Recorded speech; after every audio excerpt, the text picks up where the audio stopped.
everyone, welcome to another episode of Convos with Dederils. Today we're excited to bring you a new episode. It's called Psychology of Wealth, How the Rich Thinks Differently. I am so excited about this episode because I believe our success with money, it highly depends on our relationship with it. And today I have an awesome financial expert to help shed some light on this. I'm so excited. I know this beautiful human being. She is truly someone that I believe we can all learn from. She has a lot, she's doing a lot, and she's inspiring. She inspires me, and I really hope that she can inspire you all as well. And I just want to say, I hope you all enjoy this episode, and welcome Andrea from me. Andrea, do you mind coming in? Hello. Hello. Thank Hi, you for Andrea. having me. Welcome. Thank you so much. Grateful to be on. Yes.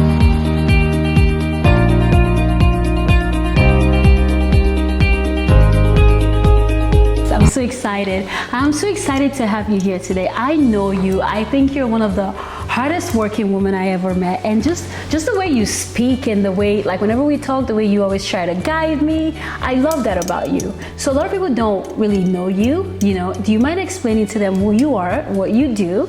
And I think they would love to get to know you. Awesome. Well, my name is Andrea Buckhamjack, and I'm a licensed financial professional, and I got into this industry mainly because of the impact that I wanted to create in the community that we're in, which is just being able to help individuals understand how important it is to have a relationship with money, because relationship comes back down to a mindset. And when it comes to our money, if we have the right attitude towards money, because growing up for me, I've never really seen my family have a really, good relationship with money, which puts us in a position where all we find ourselves doing is just working for money every day, but we never really understood why we were working for the money besides paying bills. So it's so important, for you, when you see a problem, to step in and find solutions. And that's what pulled me into the financial industry, is from personal experiences and understanding there are solutions. And I wanted to be able to bring those solutions to the community, which is through information. So I love everything you just said, and to me that shows that it's almost like you've been able to change your mindset of how you thought about wealth. Yes. Compared to where you come from. So which is one of my questions, what is your position concerning financial success and mindset? Do you believe that financial success is really about mindset, or is it just something less financially buoyant people say to feel better? Okay, so a lot of times we go around and we hear people talk about financial success or being free or having wealth, and it really starts from a point of acquiring that financial success. What is the end goal? Okay. Because if financial success means to you just having a lot of money, then where does the fulfillment comes in after you've acquired all that money?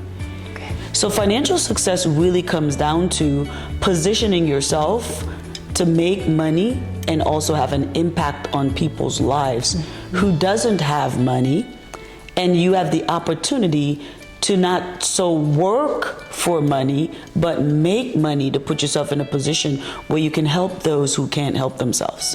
Okay. That's what financial success for me means. Because you can make millions of dollars, but you still have a lot of people who are just not happy. They make a lot of money, but they're still living in misery. They're not at peace.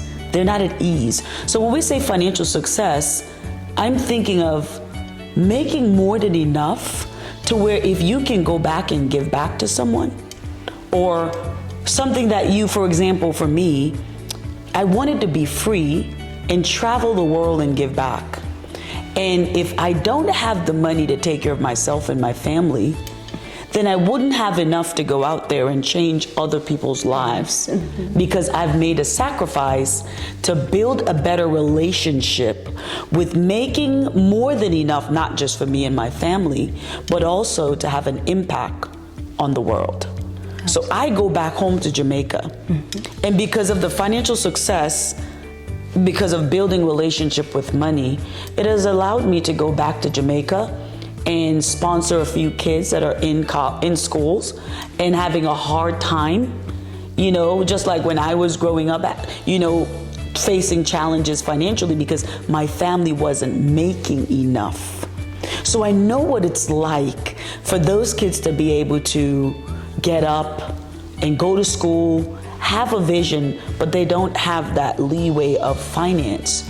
So if I am in a place where I can build a better relationship with money, so I can make more, not so that I can buy the house and buy the cars and have the gold, but have a fulfillment of changing somebody else's life because I make more than enough to take care of myself as well as my family. So financial success is really about acquiring a lifestyle that allows you to not only take care of yourself, but also be in a position where you can help take care of others. Absolutely. And it gives you that fulfillment to understand that making enough is good, but making more than enough is so that you can also help others around you create a life that they find very difficult because they don't have the opportunities that you have.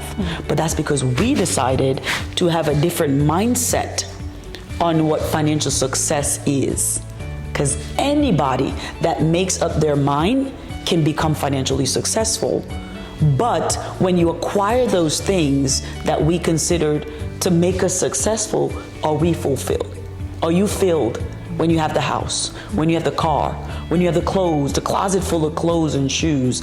Does that make you feel good, knowing that you could just do a little bit more to help go back and help somebody that's not have the opportunity that you have or the position you have? So financial success for me is pretty much being in a space where, one, I can make more than enough to where I never have to worry about taking care of my family, but I can also help take care of someone else. That's financial success for me. Absolutely. So I love your answer. I think you went even a bit further then, which is very important. So you talked about like it is tied to mindset. So if people don't, so for example, you said you came from a background where it was kind of tough, and you had to like rebuild, you had to change your mindset, right? To kind of develop that relationship with money.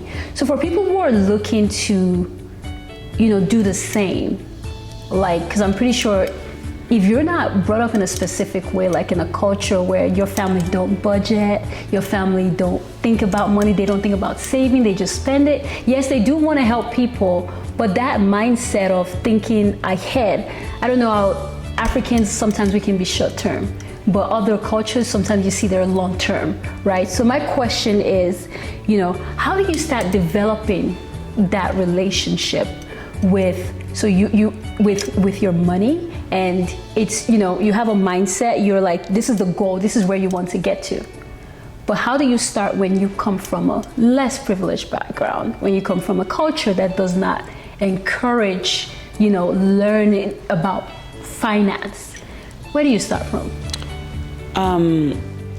What is so powerful in this thing called life is understanding your position.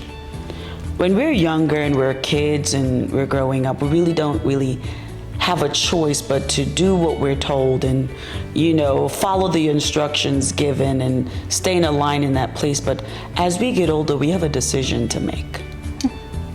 So yes, you may be brought up in a culture, but does that culture survive in the era that you're living in? And most of the time, we can blame it on where we're from or what we've gone through or what we've seen. But a lot of times people don't even realize that the way we live our lives sometimes is from the past, and we allow ourselves to be victims in the present moment based upon past experiences. So yes, you may have come from a background where you didn't really know much about finances. Money wasn't something that you talked about a lot. But if you want to change your life, you don't hold on to the things that, one, have put yourself in a position to be a victim of your upbringing. You have to be the person that wants to make that change, which is why mindset is so important. Because you can allow yourself to say, well, my family, I was raised poor. You were raised poor, but you don't have to live poor once you get older and you understand that certain things in life has to change because of the era you're in, the place you're in. Like, I'm from Jamaica. The opportunities in Jamaica is different from the opportunities in the US, right? The weather in Jamaica is different from the weather in the US. I have to come to America and adjust the lifestyle that I'm accustomed to back home, which is always sunny, always able to go and pick a fruit from the tree and eat. But then I come to America and I have to make those adjustments.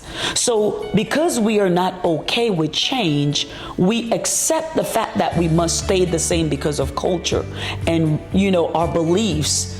And then we paralyze our future because of past experiences. So if we want to build wealth, if you're not from wealth, the first thing you really have to understand is my mind. What do I believe about money? Where do I stand with money? Before you can think, well, I need to go make more money, because if we don't change our belief system about money, we're gonna keep repeating what we're accustomed to doing with our money. Pay bills, we see something, we buy it because we want it, and not thinking on the long end, like, okay, what are my long-term financial goals? What is it going to take for me to get there? All my life, I've never seen anyone own a home in my family. What are the steps do I have to take to buy a home or to own a home? You see? And those are the little things that we don't take into consideration. What is the plan? How do I get there? So we have the mindset of wanting, but then we neglect the becoming. We have the mindset of wanting. I want the house. I want the car. I want financial freedom. I want, but you neglect the become. I need to become a better person in order to make more money. I need to personally develop myself more so I can think differently about money. I need to speak positive about money so I can have money. Because your words, it either create life or it creates death. So when you're walking around and like, I'm poor, how can you attract wealth when you're constantly saying I'm poor? So it's a mindset of shifting, because you may sit down to someone who has wealth and is willing to give you an opportunity to change your life financially, but they automatically hear your words and what you're saying and how you're thinking about money and your future, and they're like, this may not be the right person. So sometimes us as humans ourselves, we block our blessings because of our beliefs in certain things of our culture. And I always say, you have to divorce your tradition and your culture sometimes to be able to create the life you want. And that's really important. I like that, because it's so, how they say, Christians will say born again, you become born again. And it's almost like the same thing with like life. Your parents are going to raise you to an extent. Oh yeah. And then you have to almost like go through a period of rebirth. And that rebirth is who you choose, where you get to choose who you want to be. So I like that. Thank you so much. So one of the things that I want to talk about is your experience in the financial industry. I want to believe that you've seen both the rich and the struggling, right? You've seen both. And what's one major thing that you believe rich people do differently that most people don't even realize? So let's switch that around. It's not so much that the rich, has an advantage. It's that people who are more wealthier, they have made a decision in most cases, because some people are born into it, right? However, but some of them have taken the time to become informed of their options. Whereas I don't like the word poor, because poor for me means passing over opportunities repeatedly. And sometimes, labeling yourself as poor is you putting yourself in a position where you're not willing to let in any other opportunities to change your life. So I would say the uninformed. So most individuals who are uninformed is because we haven't usually made the time to really learn what we need to do, because we're so busy chasing money.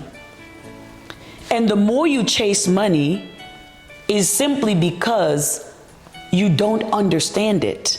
Because I'm gonna give you a little saying. Grandma always say, don't chase three things: boys or girls, the bus, or money.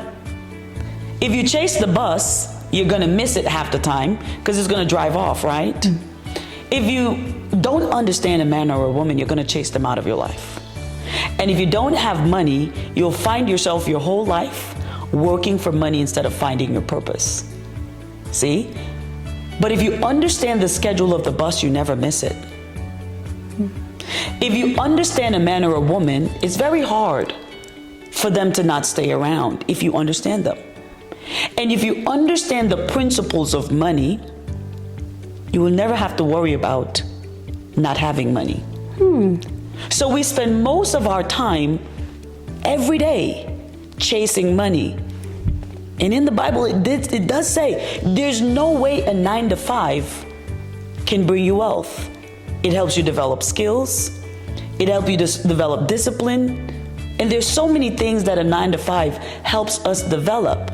But it's your skills that will pay you, right, to build wealth. But most of the time, we're going to think, well, the wealthy are wealthy because they're born into it. Not necessarily. If you study what a wealthy person does, a wealthy person invests in themselves while a person who is uninformed invests into someone else. Their time, their effort, right? A wealthy person or an informed person is willing to take risks because without risk, there's no reward. Absolutely. A person who is uninformed will be like, well, if I take on this risk, the first thing is their mind is they don't even believe that whatever they decide to take on, they can fulfill. So then they keep themselves in a little box, and now they live their life in a space, in a place where they're walking in fear, while the wealthy or the informed are walking in purpose of accomplishing something. So even if they did fail, at least they learn. Because look at this. If you learn and you take off the L off of learning, you can now earn. So the elites or the wealthy in America are going to learn from the mistakes they make. And eventually, after they learn, they're going to earn. On the other end, where people are uninformed, what they tend to do is they chase the money just to pay the bills.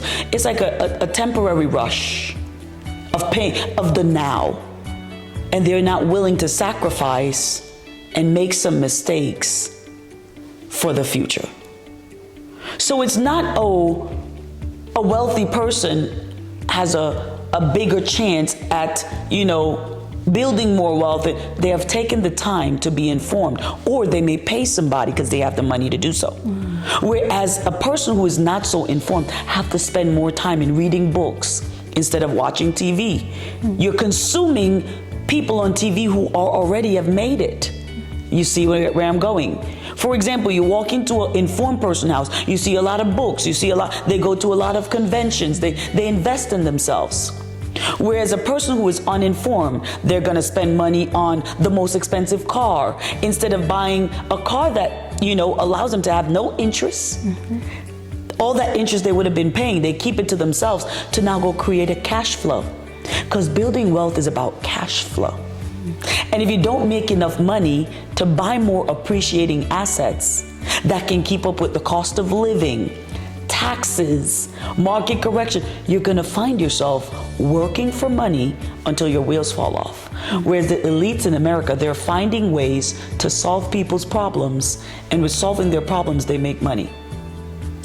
And then they hire the people who are not informed to offer those things that are solving people's problems and just paying them just enough so they don't quit. And then we're making enough just to pay the bills, and we wonder why we're struggling. That's deep. Very. So I guess the main difference, informed versus uninformed. Correct. I hope you guys got that. Yeah. So investing in yourself and all of that. Wow. Thank you for shedding light on that. And I had another question, but I think you've kind of spoken about this already. And it was like, are rich people, like, did they wake up just wired differently, or is there a divine inspiration, or did they have to reprogram their brains in a certain way? When we say rich, I don't like the word rich because I'm rich. I'm rich in experience. I'm rich with wisdom. I'm rich with understanding. I'm rich with love. So I like the word wealthy. Okay. Right? Because wealth, you usually have to acquire it, whether it's through a family who've already put in the work, whether it's you investing in yourself, because then people always think that the wealthy has an advantage over them acquiring wealth, means they have to be born into it. I've met a lot of people who weren't born into wealth, but they believe that they can acquire wealth because they know who they are. And once you understand I am, you know that I can. So I am, so I can. If you understand the power of how the wealthy speak life into what they want, we will change the way we think about people who are wealthy. We have the same amount of hours in the day. So they're not wired differently. They're just a little bit more hungry to change their lives and wanting financial success. Because a lot of people who are wealthy, because, money is not evil. Okay? Money just exposes who you are once you acquire it. So if you're a good person and you have no money, it's because your mindset around money is not where it needs to be, because you need money to have an impact on people's lives. You see? So a wealthy person is not wired differently. A wealthy person is just usually walking in purpose, right? Or if they've acquired the wealth, most of the time they will literally look to make sure they keep the wealth because they understand what it's like not to have the wealth, right? They've seen it. That's their understanding of what it's like.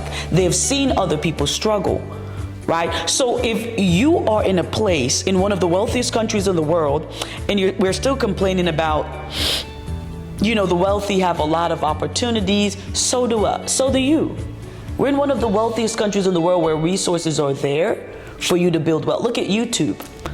So many people, I have 3 degrees, and you have YouTubers that are making millions and millions of dollars a year from taking on the opportunity of, let me go and take my life into my hands and maximize the opportunities. Some people just like to feel sorry for themselves, so they won't read the book. They won't be open to investing in themselves. And some people just like to hear themselves complain. And if you like to hear yourself complain, you're always going to get up every day and look for something to complain about instead of looking for a way to change your life.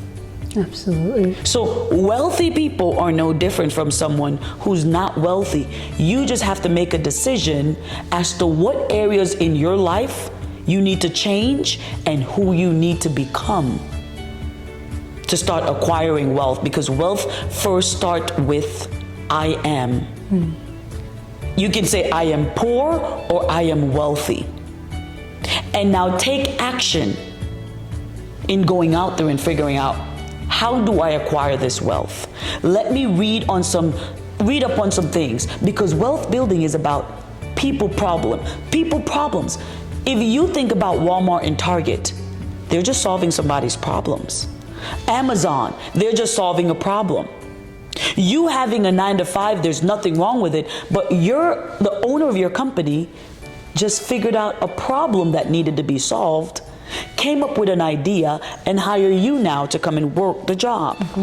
To where now they're going to pay you some money, just enough so you don't quit, and the difference is profit for them. And that's how wealth is built. Becoming a really good problem solver.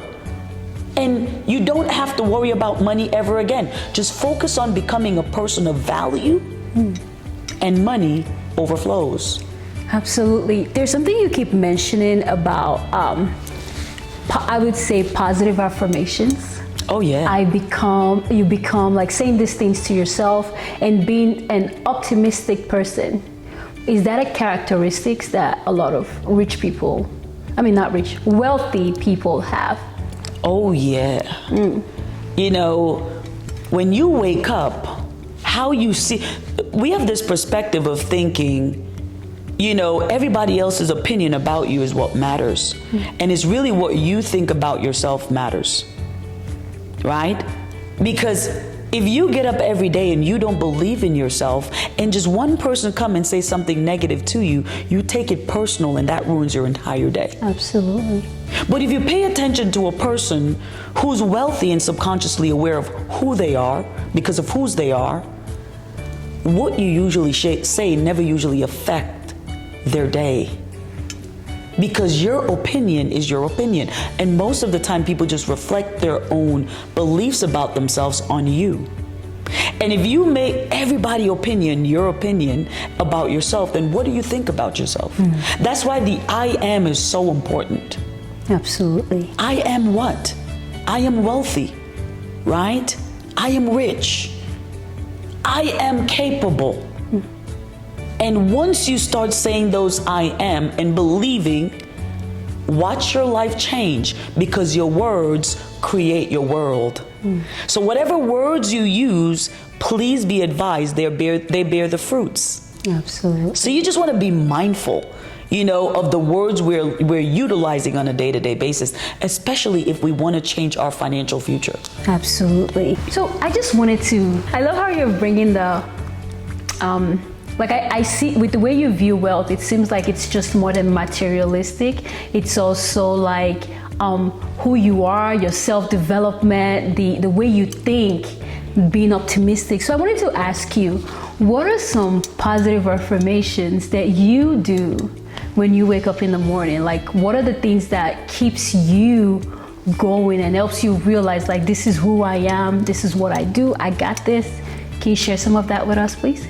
Absolutely. One of the biggest things I always say, I'm a child of God. I'm a woman of God. And what's most important to me with wealth is I am rich in my spirituality and where I am, because you may see a lot of people acquire money and not keep it.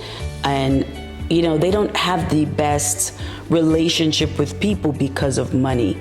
And some of my personal affirmations, you know, is as I acquire more and more wealth, allow me to be a bigger servant.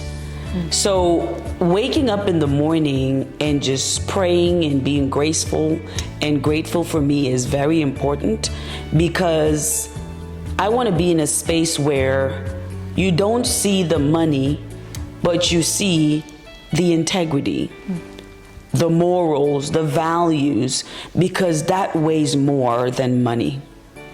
You've seen a lot of evil people with money. You've seen a lot of good people with no money.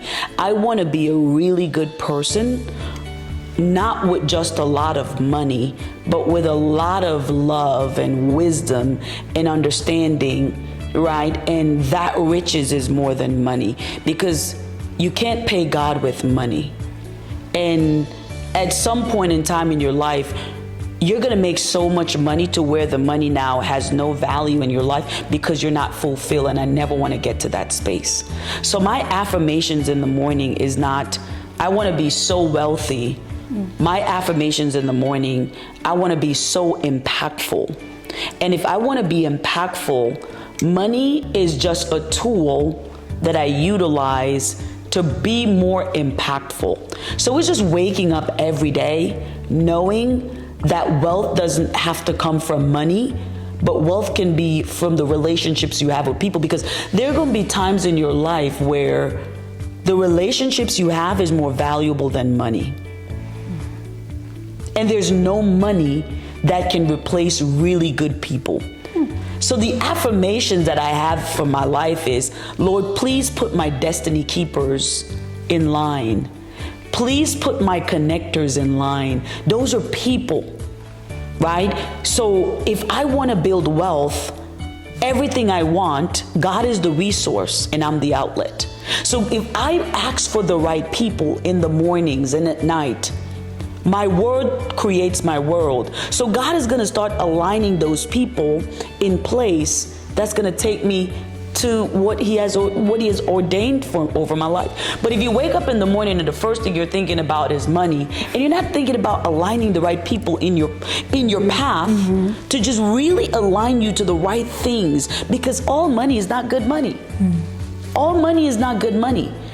That's why sometimes you make a lot and then in 2 seconds all the money is gone, because it wasn't the right way to make the money. And if you're not doing the right things with the money, as God giveth, so does he taketh. So I just pray, my affirmation is to stay in line. Make sure I'm staying in line, because the wealth will come if I'm in line.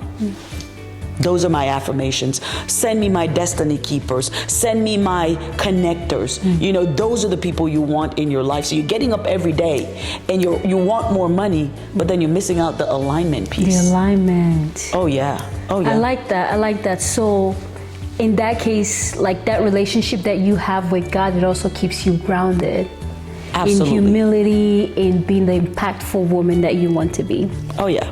I love that. Thank you so much for sharing that. Because when you say affirmation, I'm thinking you wake up in the morning like, oh, I got this. I'm going to be rich. I'm going to be this. But it's bigger than that. Absolutely. Yeah. You know, if God is not the centerpiece and he's the missing piece, there are going to be things you're chasing and you're wondering, well, I'm really good at this. Then why isn't things changing? I was that person.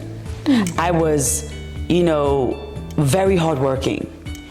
I was a hustler, but things weren't just not clicking the way I wanted it to. And I realized it's because God wasn't the centerpiece that I needed him to be. He's the glue.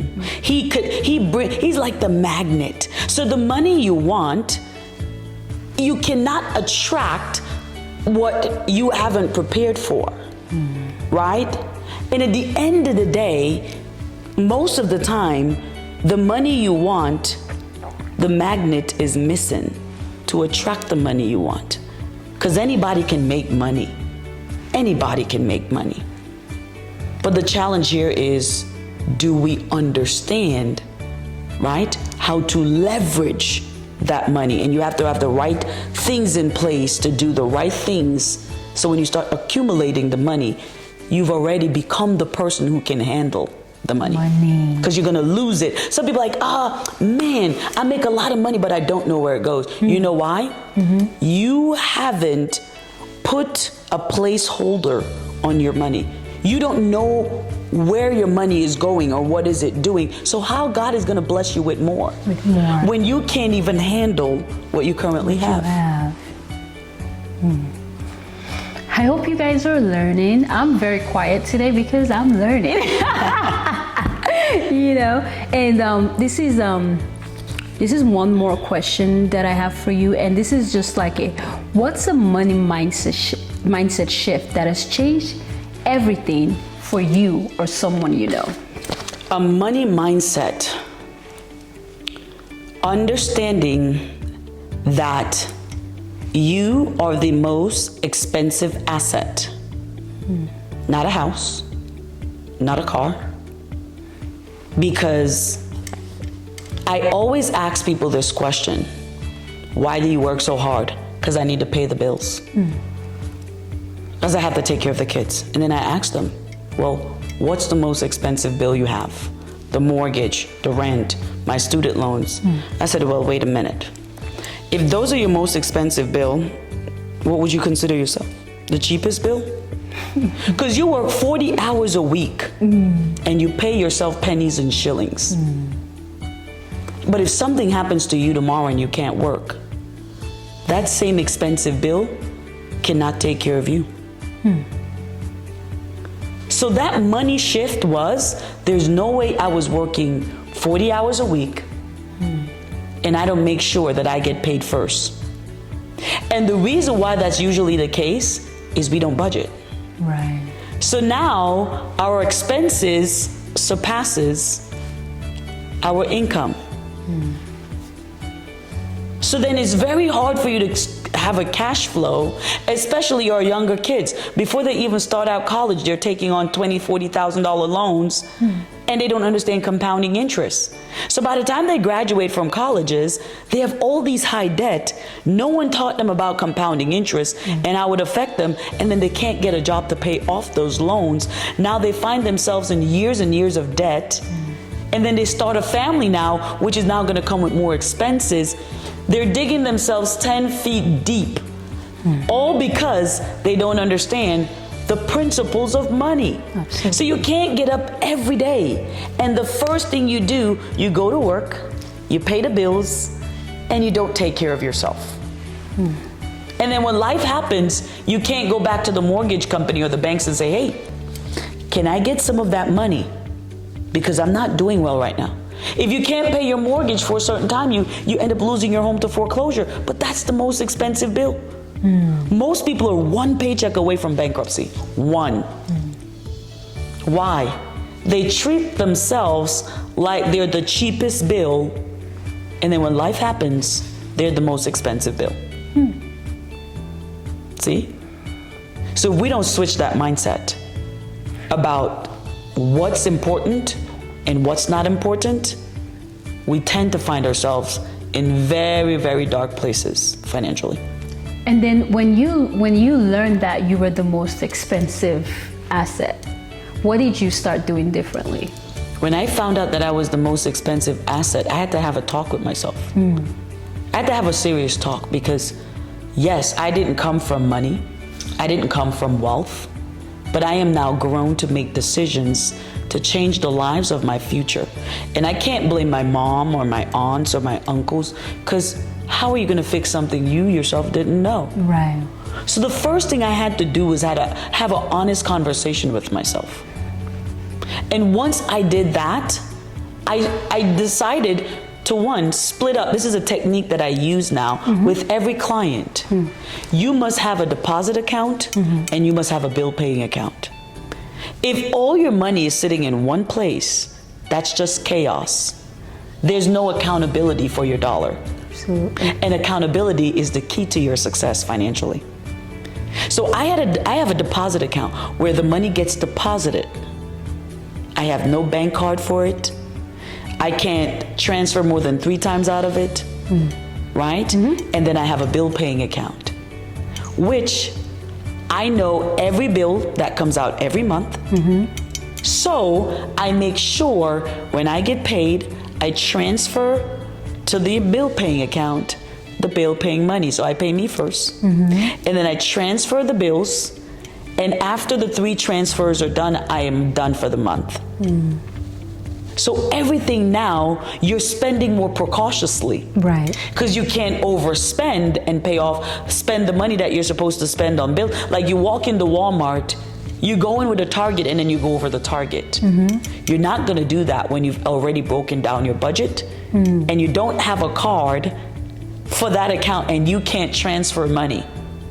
So you're now spending precautiously and you're being more aware of what you're doing. Instead of, oh yeah, I want this, you walk into the store with a list and you don't go beyond your list. Absolutely. So you now become very strategic and very disciplined with your money and having a placeholder on your money. That's what I did when I realized that I am the most expensive asset. Absolutely. I have a question for you. What type of account is a deposit account that doesn't allow you to transfer more than 3 times? No, you set that up. You set that up. So you have to set those different strategies you want, you know, because we're so vulnerable when it comes to the I want.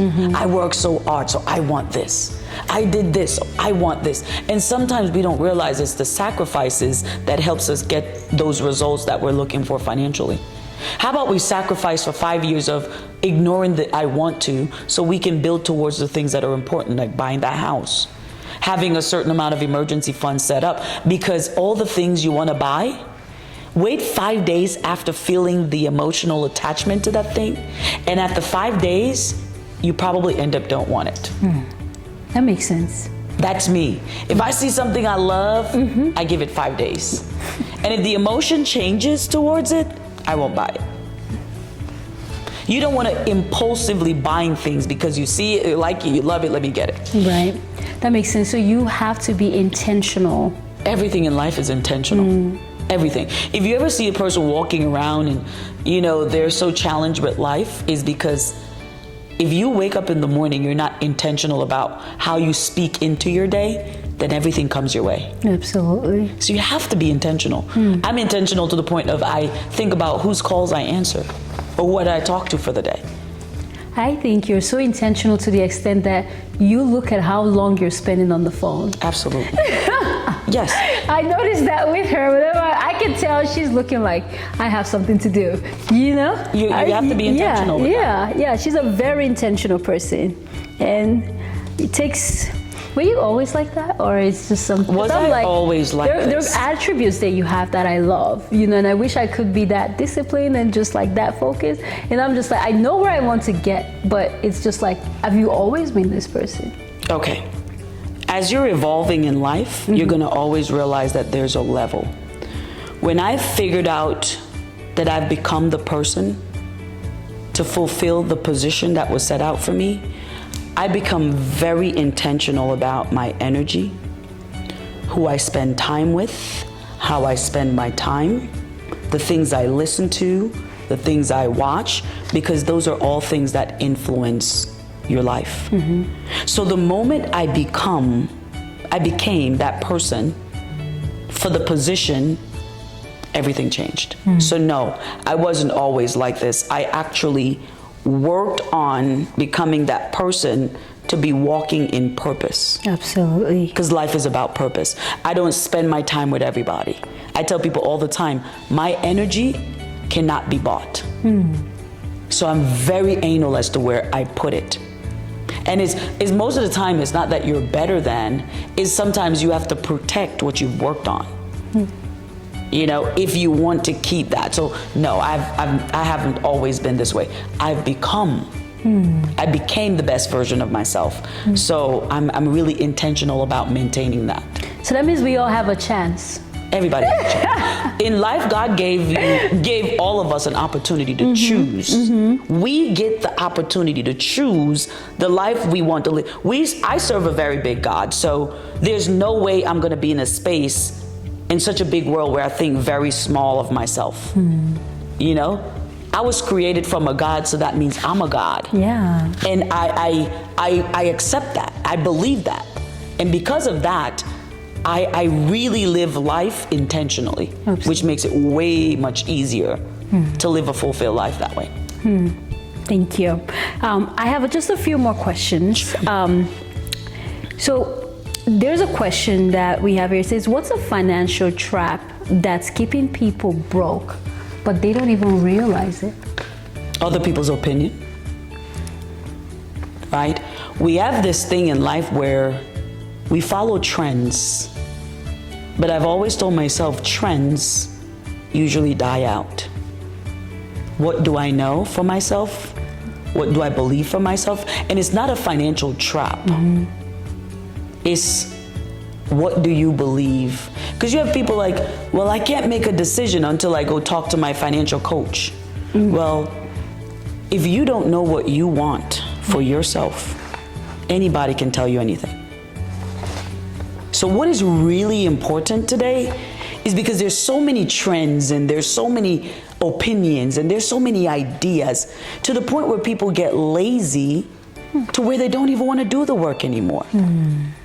When I work with clients and I'm like, hey, here's a book, please to go read, please to do your homework. And they're like, I'm glad you point at yourself. And I'm like, I'm one of the clients, guys. I'm like, read. I'm working on myself. I'm like, read. Read, yep. Have your own understanding so you can ask your own informed questions. And they're like, well, I don't have the time. Well, anybody can come in and tell you anything and trap you in a box because everybody else's opinion become yours. So I'm a big reader. I'm very big on knowing for me, because I'm the only one that can determine where I need to go. Some people are like, well, my financial advisors manage my money. Huh? So you don't know if they're robbing you. You don't know if your money's working in your favor. You have hope in someone where hope is not even a strategy. So anybody that does anything for me, I know enough to tell you what I want. From reading and understanding. Because people take advantage of our ignorance. If you don't have the wisdom and understanding and the knowledge, and if you're not a big reader, audio, there's audios that you can listen to. So you can always get in a space where you're challenging that person to see if that's the person. Everybody that I work with, but as I literally interview you and tell you what I want. And if you can't give me what I want, then you're not a fit for what I'm looking for. So again, it's not a financial trap. People just take everybody else, Auntie Becky, Uncle Joe Schmuckatelli. Well, I believe in Uncle Joe Schmuckatelli because he's done so good. Well, what if the strategies we've been using all our lives have flaws, but we're not open to see things differently? Because here's the question I always ask them. Would you trade lives with Uncle Joe Schmuckatelli? Yes or no? They're like, no. Then how, let's not even go there today. How would you take advice from someone you would never trade lives with? I would love my mom to death and I will listen to everything she says. But I want to give her a life she never had. And in order to do that, financial advice, I will listen, but I will also look into it. Why? I want to give you a life you've never had. That means I will have to do things you've never heard of or have ever done. Absolutely. To give you that life. Absolutely. So it's not a trap. We're so filled with that entitlement thing that we're so entitled to everybody else's opinion. So if someone tells you, hey, don't do this, you never ask them, so if I don't do this, then what should I do? Because half the time when you do that, and they say, well, do this, well, give me a reason as to why this is better than this, and they can't. But we're not in the space of challenging because us ourselves don't even know what to challenge or what to say because we don't spend the time reading, become more knowledgeable. Then everybody else's opinion is what we use to build our lives. Then our lives are built on a bunch of opinions. Sorry, this is no, because I feel like you're talking to me, and I'm gonna give you a real life example. So for someone like me, I didn't grow up in the church. You know, whenever I'm listening to sermons, it's kind of like you just go based on. It's like different. Someone talks about John, someone talks about Peter. They pick it from different places, and it never fully makes sense. Correct. Right? But then the moment I started like actually taking the time out for myself to start reading the Bible, then I can challenge what they're saying. And I'm like, okay, you're right, but I don't think this is how God said it, and I don't think this is what he meant, you know? So now I can even speak to people who have been in the faith way longer than me, and I'm gonna be like, don't think about it that way.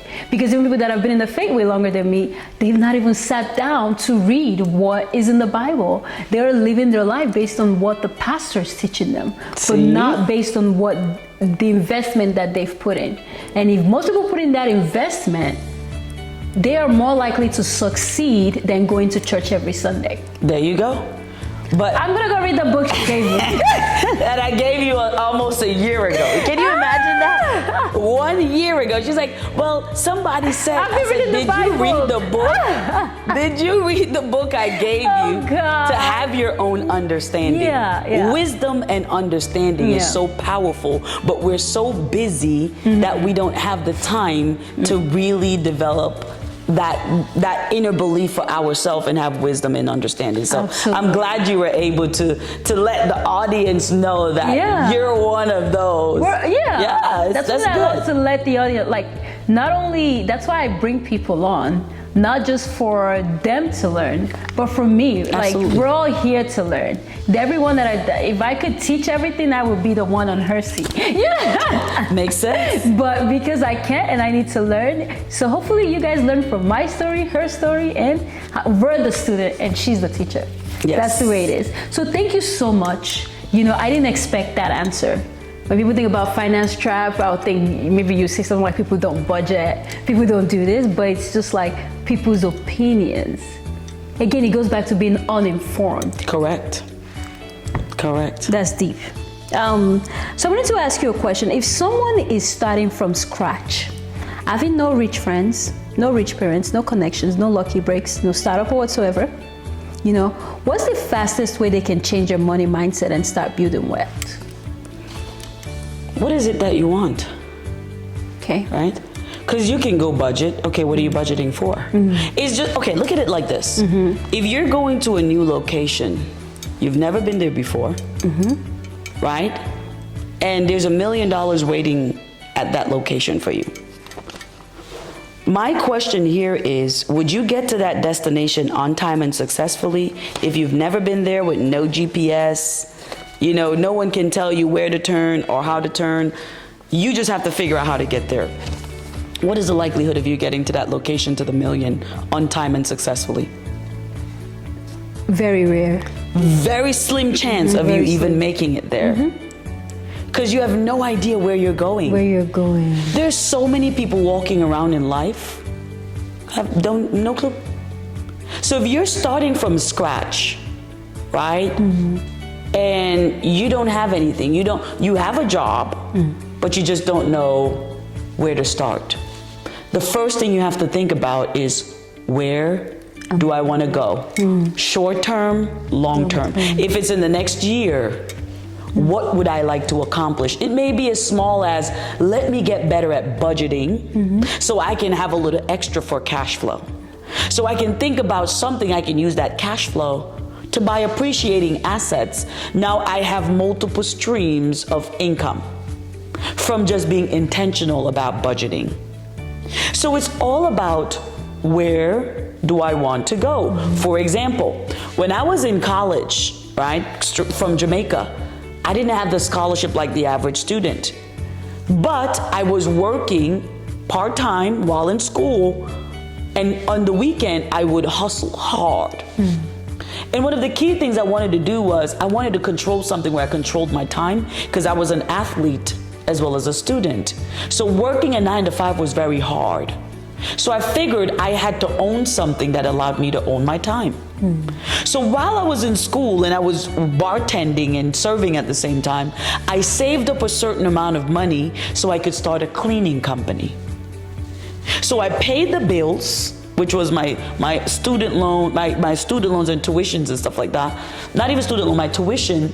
And the difference, I was just piling it until I was able to, one, buy the stuff, the ingredients, the things that I needed to start my cleaning company. So in between classes, I was able to go to my clients and clean their homes, just to be able to, one, make sure my tuition gets paid. And also at the end of the day now, I was able to hire more people to help me, because one was too much of a small number to do something big. Right. Because if I want to build wealth, if 90% of my time is required to make money, it's going to be very hard to build wealth. Think about Target. Think about Walmart. They literally created an idea and hired a bunch of people to carry out solving a problem. I solved the problem because everybody was busy. Everybody in Manhattan was busy. So I started a cleaning company. And the first person I hired was my mom to help me. While I was in school, she go clean. If she's off, now that's money being made. I give her a portion of money, and the difference comes to me. That will now help me, while I'm in school, pay for the tuition and not have to stress, oh my God, I can only work part-time. I was running my business full-time because I worked on my schedule, and I was able to now bring other people on to help with the cash flow. You see? Powerful. So everybody can start from somewhere. It's just being able to know, where do you want to go? Where are you going? Where are you going? You can't just get in a car and say, boom, I'm gonna drive to this location. No GPS, no direction, no navigate. How are you gonna get there? I've talked to older people, 55, when do you wanna retire? I don't know. It's like, you buy a house, you know you have a 30-year mortgage. You know you have to pay this mortgage for 30 years unless you put more money towards the principal. That means you'll pay the house off a little bit faster. Instead of 30, you can cut it down to 25 or 20. But if you don't know that, you're going to be paying for this house for 30 years, but at least you know you have a contract that you have to pay into for 30 years. At least you know. And you know how much you're going to have to pay. But wanting to build wealth and don't know where you want to go, you're going to think everything is the thing. And that's wrong. You're going to think every stop is the right stop because you have no idea where you want to go. And so many people can influence those spots that you stopped in because you don't know where you want to go. Wow. Thank you. Thank you so much. What's a money habit you swear by that 90% of people don't do but believe they should do? A money habit. I'm a big tither. I have to pay my tithes. Because it's not my money, it's God's money. He gives me and see if I can handle what he gives. It's not my money, it's his. Right? And I don't care what's done with it, I don't care. I just know I did my part, right? Because you have a lot of people that wants to receive, but they don't like to give. And my God is a big giver, right? So at the end of the day, a money habit for me, and over the years I've gotten better and better at it, you have to be a person that gives. If you want to welcome more, you have to give. So that 10% must be given. It's a money hack.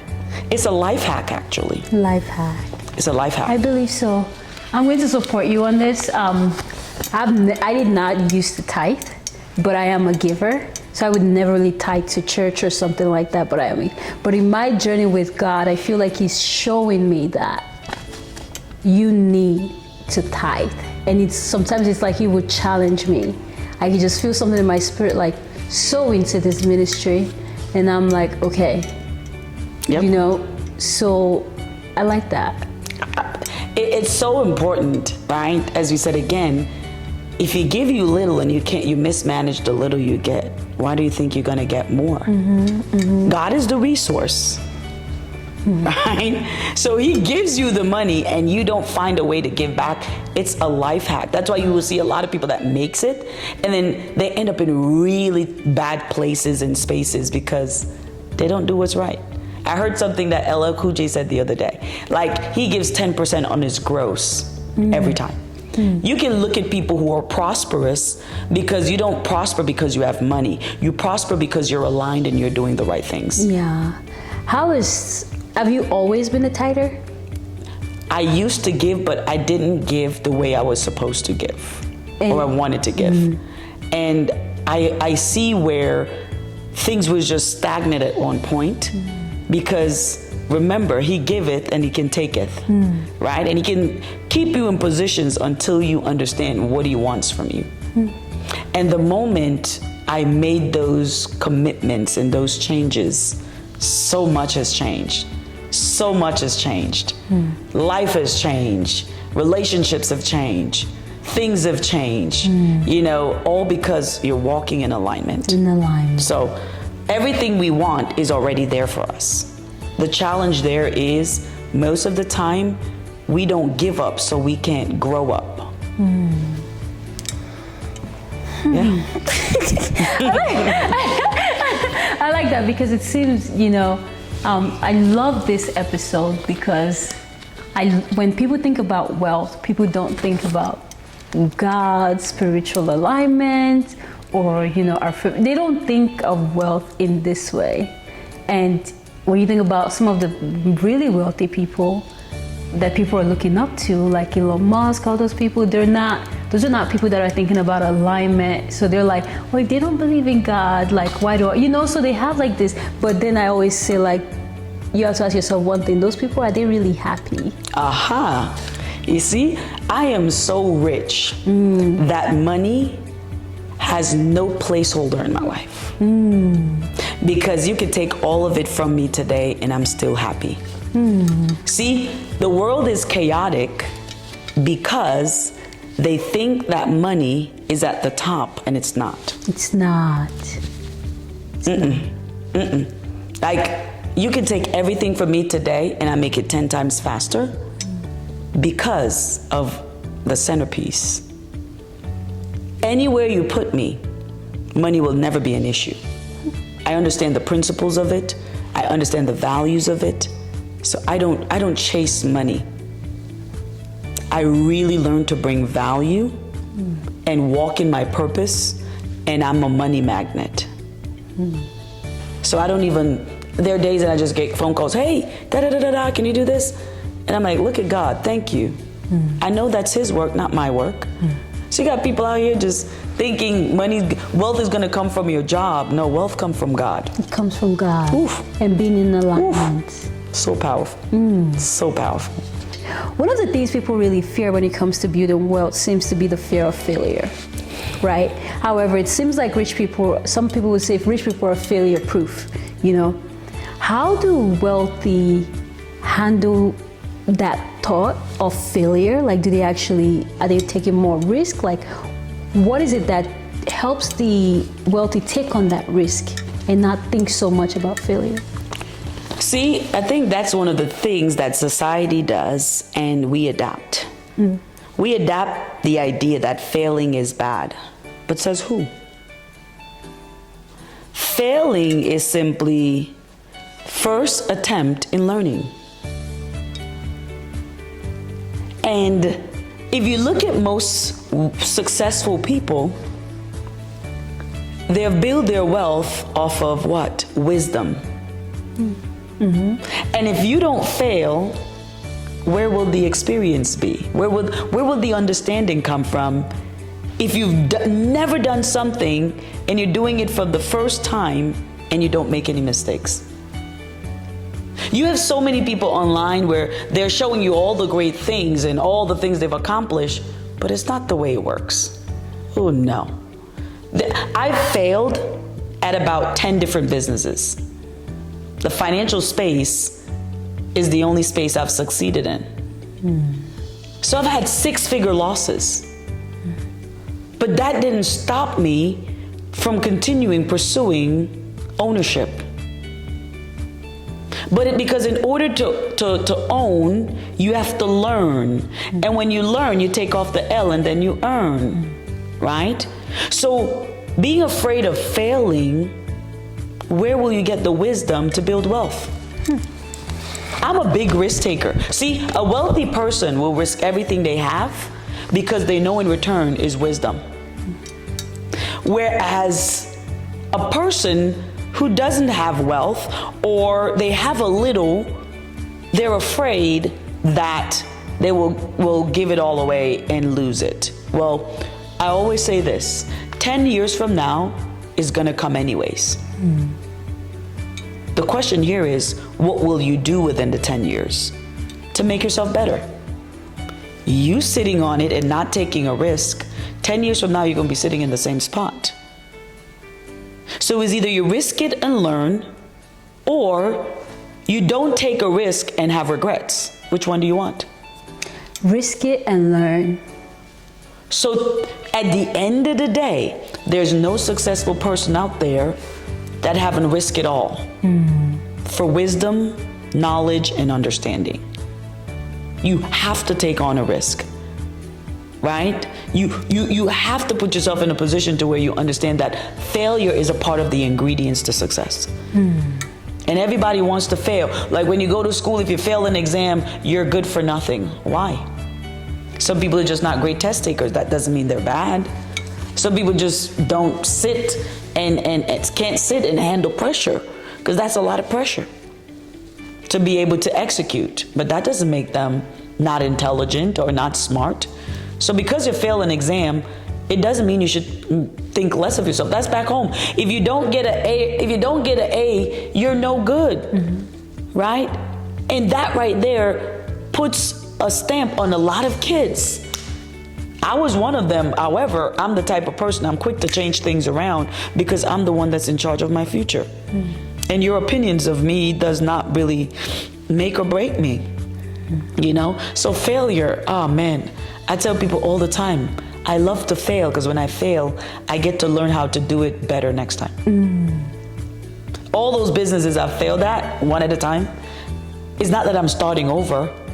I'm starting with more experience. That means the next go around is going to be a little bit different. The next go around is going to be a little bit different until you finally can put it all together, and now it's better. Absolutely. Oh yeah. And each failure is a step towards where you're meant to be. Correct. Correcto. So if you're not failing, that means you are not moving because you're not doing anything new. And 10 years from now is going to go by. Are you going to be in the same spot in the next 10 years? Or you're going to take on a different challenge to improve yourself for the next 10 years. Wow. If you're like me, I think my psychology has been rewired tonight. That's the goal. That's the goal. I really don't like when people like rich and poor. No. We are rich in resources. It's not the lack that we have, is the access that we ignore. We have access to all that we need to build wealth. However, what we do is we box ourselves in a place where we think that that's where we belong. And that's where, I come in, where my goal is to understand where you are, but help you get out of that space. Because you're keeping yourself captive from greatness. Thank you. Oh yeah. And I really love, I just want to say thank you so much. I'm pretty sure people are watching this and, no one is going to listen to this episode and not be inspired in one way or the other. So I would like you to talk about your services that you offer. Do you mind telling them about your services in case they want to reach out to you?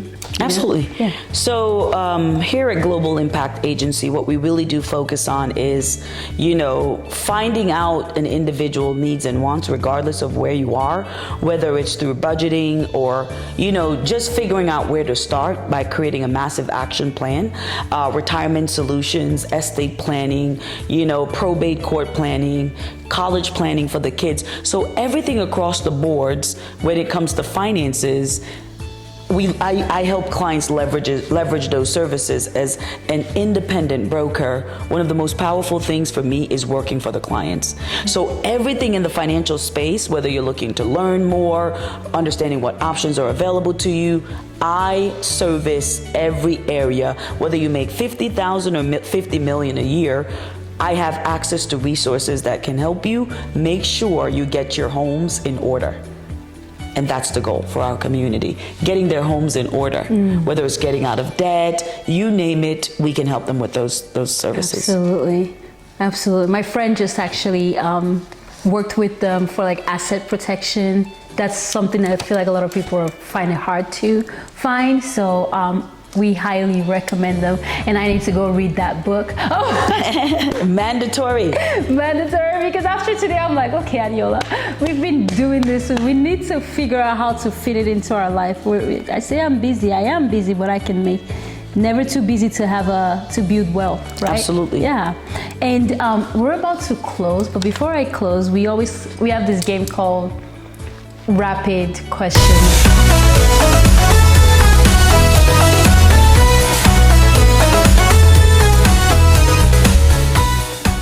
And we want you to answer it as fast as you can. Okay. And with whatever the first thing is that come to your mind. So let's see how good I'll be at this. Yeah. And then we're gonna go fast, right? So the first question is, what's the most ridiculous thing you've seen someone spend a fortune on? Jewelry, clothes. If budgeting were a sport, what would your team be? What would your team name be, and why? The money makers. And simply because everything revolves around money, so we have to become money-making machines. Absolutely. What's your guilty pleasure purchase you've never regretted? Guilty pleasure purchase. My house in New York I bought for my mom. Lovely. Crypto, future of finance or just a fancy internet money? Crypto, it's something that's developing over time that we will see if it has longevity or it's just a short-term process. Lovely. Which financial myth do you wish people would stop believing? That you have to have a lot of money to build wealth. What's the first thing you'd do if you woke up with $1 million in your account? First, pay my tithes. I love love that. I love that. Stocks, real estate, or under the mattress, where are you putting your money? Depending on where I am in life and what I want the money to do for me. Every dollar has a position based upon where you are in life. Absolutely. What's one money hack everyone should know but most don't? How to leverage OPM, other people's money. If your money had a personality, how would you describe it? Quick. I gotta get it quick. I have to get it moving quickly. Quickly and safely. I think those were good answers. Would you agree? It all depends. Yeah, I would say. Yeah. Won't be biased. I mean, I think everybody, I just want to say, if you could just please help me thank Andrea today. I think she did an amazing job breaking down the psychology of wealth and how the rich think differently. I've been significantly impacted, and I hope you all have been as well. And if you could just comment below and just say, thank you, Andrea. We learned a lot from you. I'll say it first. Thank you, Andrea. I learned a lot from you. And it was lovely having you. I love having guests where you just know that, man, they did that, you know, and you did that, Andrea. Thank you for having me. Gracias, mi amigas. Thank you. Thank you, everyone, for watching.